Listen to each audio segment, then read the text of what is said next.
Hello മക്കളെ, എല്ലാവർക്കും good morning. ഇന്നെൻ്റെ ക്ലാസ് PSC സ്റ്റുഡൻസിന് വേണ്ടിയുള്ള ഇന്ത്യൻ എക്കണോമിക് പ്ലാനിങ്ങിൻ്റെ രണ്ടാമത്തെ ഭാഗം 5 ഇയർ പ്ലാനെ പറ്റി ഞാൻ കഴിഞ്ഞ ക്ലാസ്സിൽ പറഞ്ഞു. അത് അതിൻ്റെ ടാർഗറ്റ്, അച്ചീവ്മെൻറ്റ്സ്, അത് ഫെയിലിയർ ആണോ അതോ സക്സസ് ആയിരുന്നോ, ഇതുപോലെ അത് ടോപ്പ് പ്രയോറിറ്റി കൊടുത്ത ഏതിനൊക്കെയാണ്, ഇങ്ങനെയൊക്കെയുള്ള വിശദമായ കാര്യങ്ങളാണ് ഇന്നത്തെ ക്ലാസ്സിൽ ഞാൻ പറയുന്നത്. അപ്പോൾ പ്ലാൻ, ഓരോ പ്ലാനിൻ്റെ പ്രയോറിറ്റീസ്, ടാർഗറ്റ്, അച്ചീവ്മെൻറ്റ്സ് എക്സെട്ര. അതിൽ ഫസ്റ്റ് പ്ലാൻ നമ്മൾ പറഞ്ഞു 1951 മുതൽ 56 വരെ ആയിരുന്നു. അവിടെ ടോപ്പ് പ്രയോറിറ്റി കൊടുത്തിരുന്നത് അഗ്രികൾച്ചറിനായിരുന്നു. അതൊന്ന് ഓർത്തോണം. അഗ്രികൾച്ചറിനായിരുന്നു അവിടെ ടോപ്പ് പ്രയോറിറ്റി കൊടുത്തിരുന്നത്.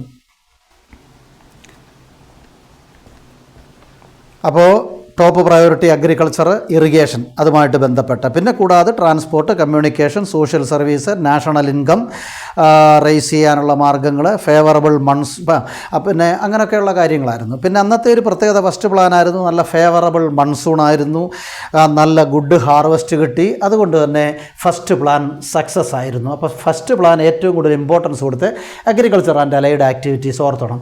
അതിൻ്റെ ടാർഗറ്റ് എന്ന് പറയുന്നത് 2.1 ആണ്, പക്ഷേ അച്ചീവ്മെൻറ്റ് 3.6 ആണ്. 2.1 നമ്മൾ പ്രതീക്ഷ വെച്ചുകൊണ്ട് സ്റ്റാർട്ട് ചെയ്ത പ്ലാൻ, പക്ഷേ നമ്മുടെ പ്രതീക്ഷയേക്കാൾ കൂടുതൽ 3.6% വരെ ഗ്രോത്ത് റേറ്റ് ഉണ്ടായി. അപ്പോൾ അത് വലിയൊരു നേട്ടമായിരുന്നു, സക്സസ് ആയിരുന്നു. ഇനി സെക്കൻഡ് പ്ലാൻ എന്ന് പറയുന്നത് 56 മുതൽ 61, അത് പ്രത്യേകം ശ്രദ്ധിച്ചോണം. മഹൽനോബിസ് മോഡലാണ്. മഹലനോബിസ്, നേരത്തെ ഞാൻ പറഞ്ഞ മഹൽനോബിസ് സ്ട്രാറ്റജി അനുസരിച്ചുള്ള ഒരു മോഡലായിരുന്നത്. അയാളെപ്പറ്റി ഓർക്കുമ്പോൾ ഒരു പുസ്തകം അയാൾ എഴുതിയിട്ടുണ്ട്, ഓർത്തോണം. സ്റ്റാറ്റിസ്റ്റിക്കൽ വേയിലൂടെയുള്ള ഒരു പുസ്തകമാണ്. സംഖ്യ എന്നാണ് അതിൻ്റെ പേര്, ഓർത്തോണം, സംഖ്യ. പിന്നെ ഈ മഹൽനോബിസിൻ്റെ ഈ സെക്കൻഡ് പ്ലാനിൽ ഏറ്റവും കൂടുതൽ ഇമ്പോർട്ടൻസ് കൊടുത്തത് ക്യാപിറ്റൽ ഗുഡ്സ് ഇൻഡസ്ട്രീസ്, അത് ഓർത്തണം, അല്ലെങ്കിൽ ഇൻഡസ്ട്രീസ്, അതാണ് വിശദമായിട്ട് പറഞ്ഞാൽ ക്യാപിറ്റൽ ഗുഡ്സ് ഇൻഡസ്ട്രീസിനാണ് അതിന് കൂടുതൽ പ്രാധാന്യം കൊടുത്തത്. പിന്നെ അതുകൂടാതെ തന്നെ അൺബാലൻസ്ഡ് ഗ്രോത്ത്. അൺബാലൻസ്ഡ് ഗ്രോത്ത് എന്ന് പറയുമ്പോൾ അത് ഒരു ലോങ് ടേം ഗ്രോത്താണ്. ലോങ് ടേം ഗ്രോത്ത് എന്ന് പറയുമ്പോൾ അതിൻ്റെ അതിൽ ടോപ്പ് പ്രയോറിറ്റി കൊടുത്തത് ക്യാപിറ്റൽ ഗുഡ്സ് ഇൻഡസ്ട്രീസ് അല്ലെങ്കിൽ ഇൻഡസ്ട്രിയലൈസേഷൻ, ഒപ്പം തന്നെ കൺസ്ട്രക്ഷൻ ഓഫ് ഡാംസ്, അങ്ങനെയും ചോദിച്ചിട്ടുണ്ട് പരീക്ഷയ്ക്ക്. കൺസ്ട്രക്ഷൻ ഓഫ് ഡാംസ് ഒക്കെ സെക്കൻഡ് പ്ലാനിൻ്റെ ഇമ്പോർട്ടൻസ് ആണ്. പിന്നെ അതുപോലെ തന്നെ ഹെവി ഇൻഡസ്ട്രീസ്, അത് ഹെവി ഇൻഡസ്ട്രീസ് എന്ന് പറയുമ്പോൾ 5 സ്റ്റീൽ പ്ലാന്റ്, അത് ഓർത്തോണം. 5 സ്റ്റീൽ പ്ലാന്റ്സ് സ്ഥാപിച്ച് സെക്കൻഡ് 5 ഇയർ പ്ലാനിലാണ്.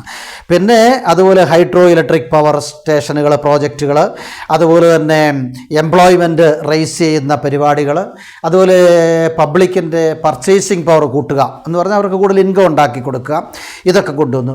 പിന്നെ കൂടാതെ അവിടെ ഒരു കാര്യം കൂടെ വേണമെങ്കിൽ ഓർത്തിരിക്കാം, khadi and village industries commission, അത് സ്റ്റാർട്ട് ചെയ്ത ആ പ്ലാനിലാണ്, സെക്കൻഡ് പ്ലാനിലാണ്, ഓർത്തോണം. സെക്കൻഡ് പ്ലാൻ അതിലാണ് khadi and village industries commission form ചെയ്യുന്നത്. പിന്നെ ഈ സെക്കൻഡ് പ്ലാനിനെ പറ്റി പറഞ്ഞാൽ അവിടെ ടാർഗറ്റ് 4.5, അതിൻ്റെ അച്ചീവ്മെൻറ്റ് എന്ന് പറയുന്നത് 4.27. മോശമല്ല എന്ന് പറയാം, അത്രയേ ഉള്ളൂ. ഇനി തേർഡ് പ്ലാൻ എന്ന് പറയുന്നത് 61, 66 ആണ്. അത് സുഖമോയ് ചക്രവർത്തി, ജോൺ സാൻഡി അവരുടെ ഒരു മോഡലാണത്. ആ പേരൊന്നും ഓർക്കണ്ട, ഞാനങ്ങ് പറഞ്ഞെന്നുള്ളതേ ഉള്ളൂ.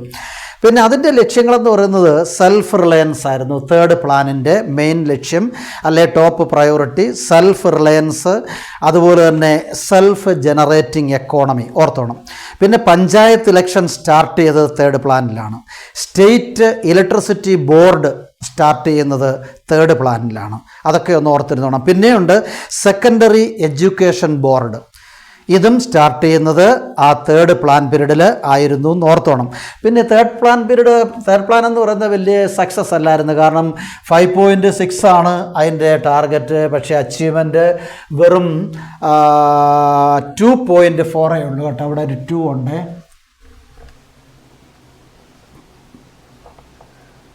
2.4.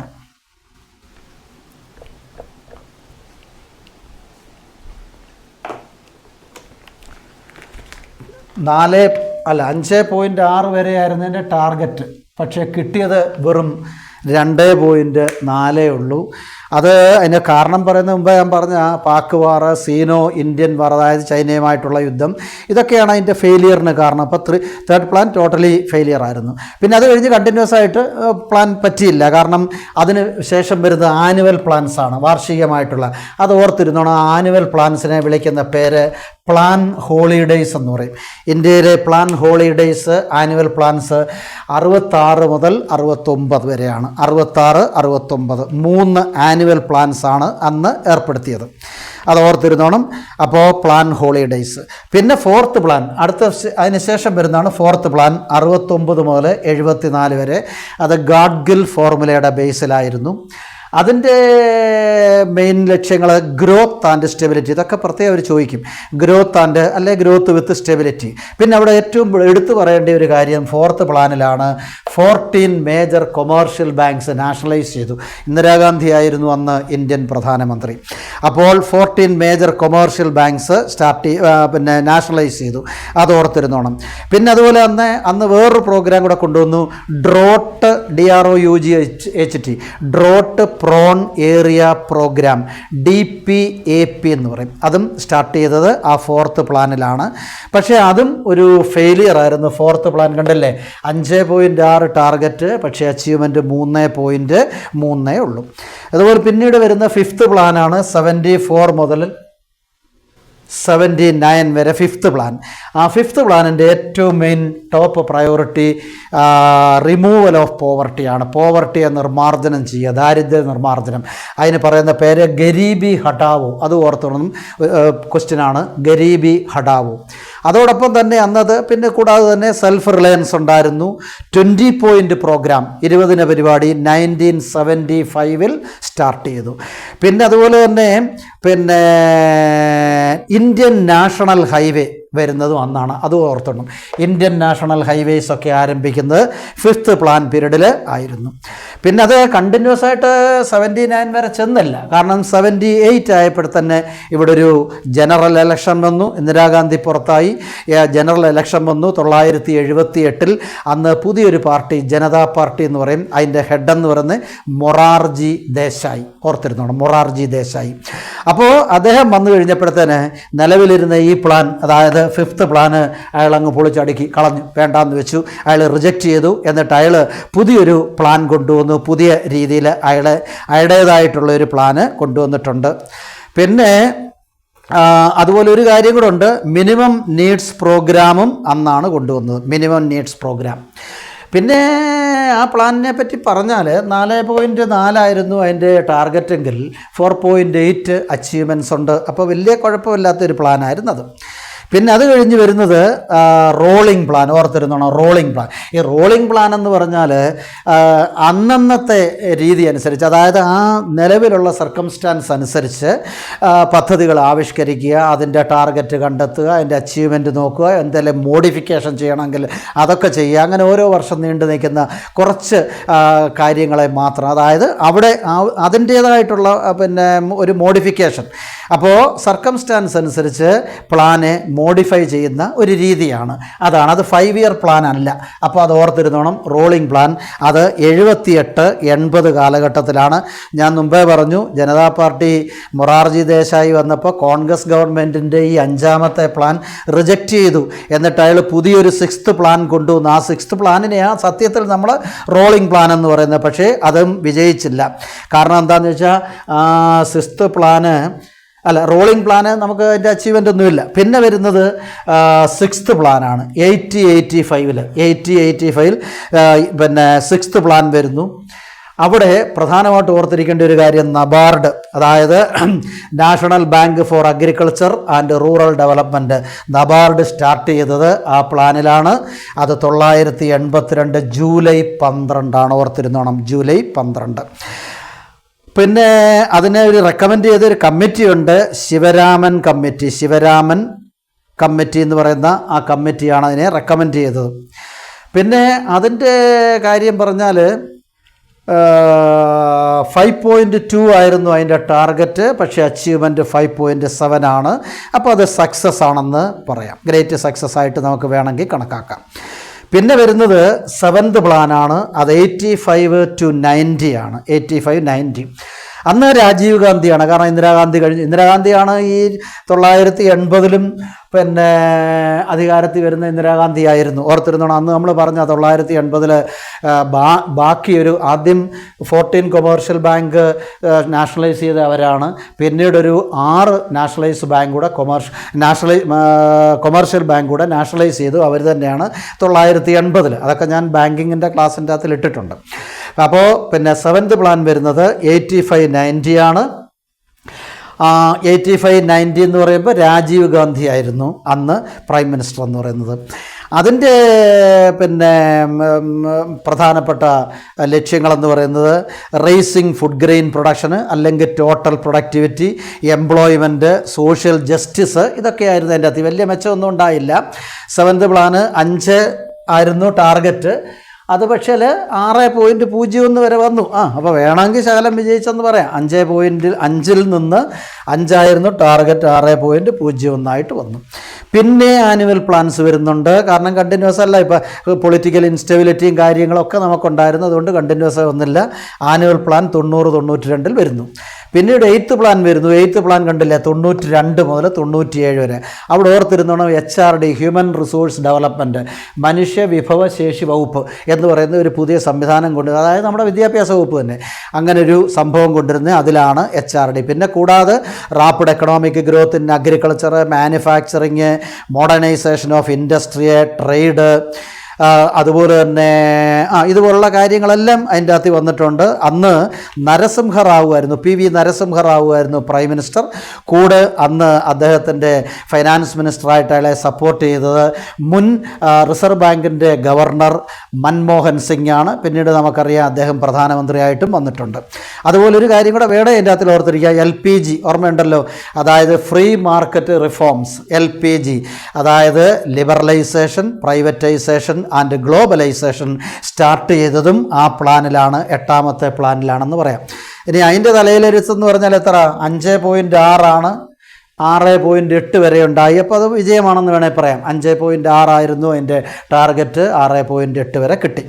പിന്നെ 9th പ്ലാൻ, അതെന്ന് പറയുന്നത് 97 2002 97 2002 ആണ്. അന്ന് പിന്നെ AB വാജ്പേയി ആയിരുന്നു അന്ന് പ്രൈം മിനിസ്റ്റർ.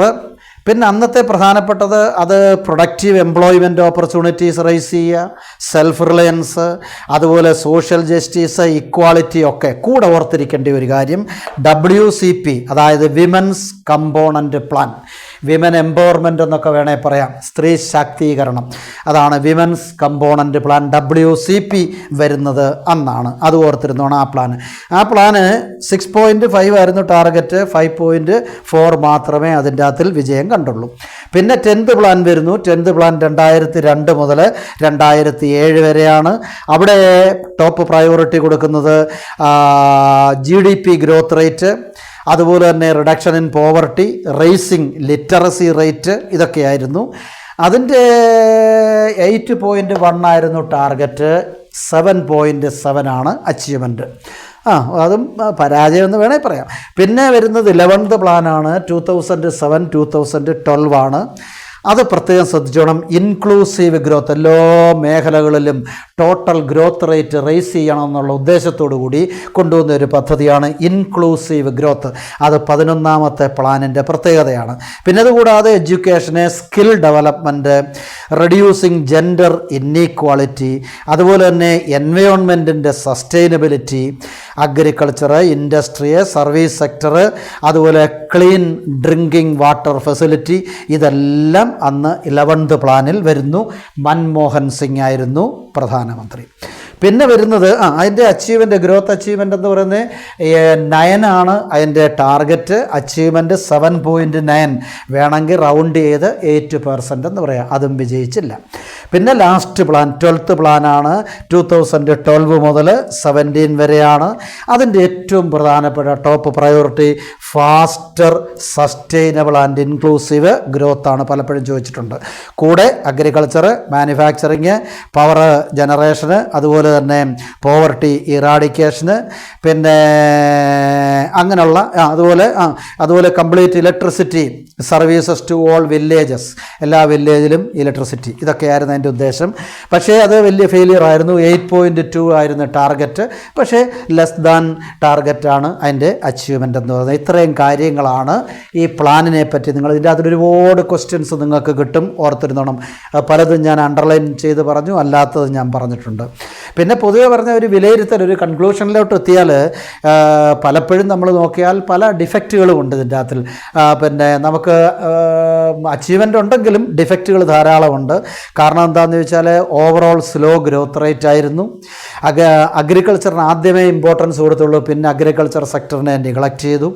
പിന്നെ വൈഡ് സ്പ്രെഡ് പോവർട്ടി അതിപ്പോഴും ഉണ്ട്. പിന്നെ ഇൻഫ്ലേഷൻ, അതുപോലെ അൺഎംപ്ലോയ്മെൻറ്റ്, ഇന്നീക്വാളിറ്റി ഒക്കെ ഇപ്പോഴും ശക്തമായിട്ട് നിൽപ്പുണ്ട്, പൂർണ്ണമായിട്ടും മാറിയിട്ടില്ല. അതുകൊണ്ട് ഈ പ്ലാൻ അത്ര വലിയ സക്സസ് ആയിരുന്നു 5 ഇയർ പ്ലാൻസ് എന്ന് പറയാൻ പറ്റത്തില്ല. പിന്നെ പ്രത്യേകം ശ്രദ്ധിക്കേണ്ട ഒരു കാര്യം, 3rd, 4th, 9th, 10, 3, 4, 9, 10 പ്ലാനിങ്ങുകളിൽ national income വളരെ ലോ ആയിരുന്നു. നാഷണൽ ഇൻകത്തിൻ്റെ ഗ്രോത്ത് റേറ്റ് കുറവായിരുന്നു. അതുകൂടി ഇതിൻ്റെ അതിലൊന്നും ഓർത്തിരുന്നു. അപ്പോൾ ഇത്രയും കാര്യങ്ങളാണ് ഇന്ത്യൻ എക്കണോമിക് പ്ലാനിങ്ങിനെ പറ്റിയുള്ള എൻ്റെ രണ്ടാമത്തെ ക്ലാസ്. ഓക്കെ.